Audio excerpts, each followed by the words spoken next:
le Maroc est le point faible, vraiment le point faible de la structure arabe, du monde arabe vis-à-vis du sionisme. C'est la porte de pénétration d'Israël dans le monde arabe.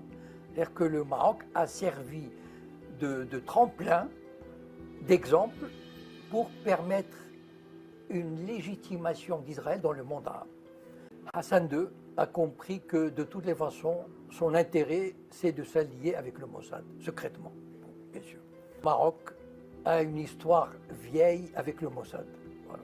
Depuis 1961, et l'affaire d'un navire qui a été coulé par le Mossad avec des Juifs dessus, pour permettre aux Juifs de partir par dizaines de milliers ou centaines de milliers.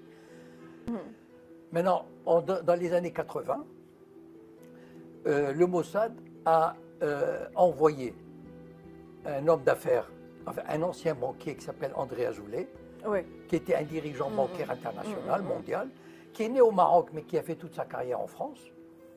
On lui a demandé enfin il a dû avoir des négociations pour retourner au Maroc et servir comme conseiller du roi.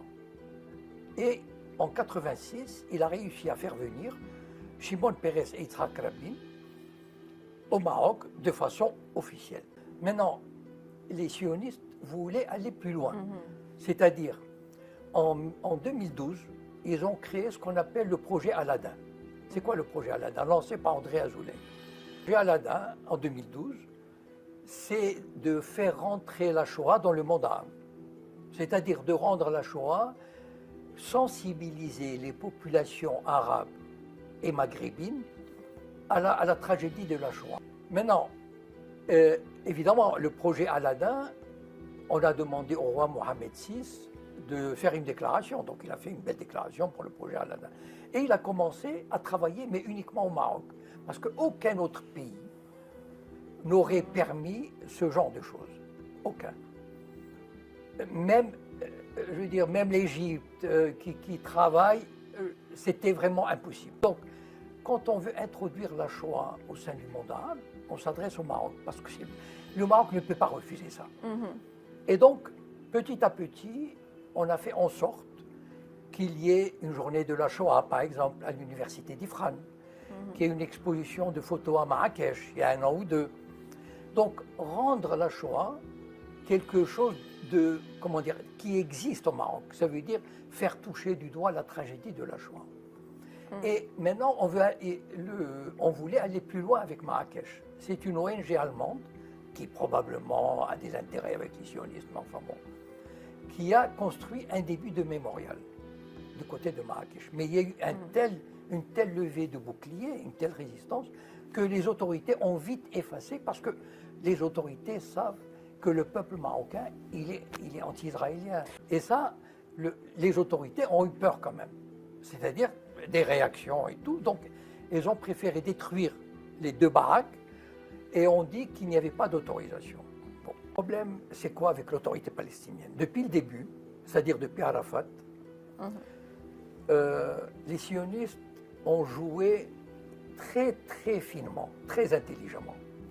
Quand ils ont compris que le combat colonial de l'intifada dans les années 86-90 les menait à la perte, à une déconsidération totale aux yeux de l'opinion publique internationale, un autre régime colonial aurait continué jusqu'au bout.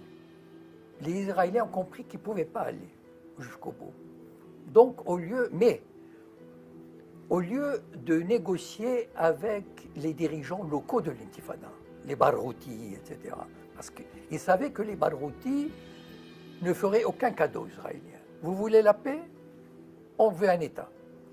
Ils sont allés chercher Arafat au fin fond de la Tunisie, qui croupissait dans l'ignorant. Il n'était plus rien, Arafat. Et je vais vous dire quelque chose qui va faire très mal. Yitzhak Rabin a déclaré, parce que c'est l'ambassadeur d'Israël à Paris, Yehuda Lankri, qui l'a dit devant nous. Rabin a dit, on va sortir Arafat de son trou et il va faire ce qu'on lui dira de faire. Arafat a accepté toutes les exigences israéliennes. Jérusalem, on verra plus tard. Les frontières, on verra plus tard. Les colonies, on verra plus tard. Un État palestinien, on verra plus tard. Et en plus, Arafat a offert en cadeau les 2 tiers de la Cisjordanie en zone C sous souveraineté totale israélienne. Donc l'habitude et les forces de sécurité palestiniennes sont formées par la CIA, les officiers, pour combattre toute dissidence et toute résistance à Israël. Donc en fait, l'autorité palestinienne, depuis le début, elle s'est mise dans un état de soumission. Bien sûr, elle fait semblant de faire des discours, de résister verbalement, etc., d'aller gagner quelques avantages diplomatiques sur la scène internationale, d'être membre d'une organisation. Mais dans les faits, qu'est-ce qui se passe? Le nombre des colons est passé de 150 000 à 800 000 depuis les accords d'Oslo. Les Palestiniens sont étouffés progressivement, avec la complicité de l'autorité palestinienne. Je le dis encore une fois. Pourquoi? Parce que d'abord, ils sont achetés par l'argent. Ça veut dire qu'il y a des milliers de gens qui gagnent bien leur vie. Ils sont probablement menacés physiquement par le Mossad et les services de sécurité. Si vous n'obéissez pas, il vous arrivera un accident. Et troisièmement, les services de sécurité israéliens ont sûrement des dossiers sur la plupart des gens, la plupart des dirigeants.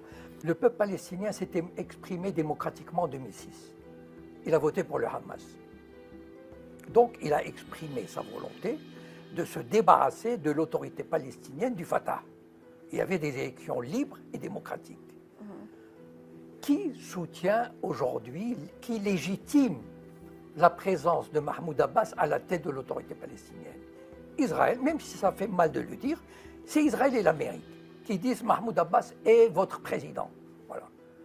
Le peuple palestinien, le malheureux peuple palestinien, il est pris entre le marteau et l'enclume.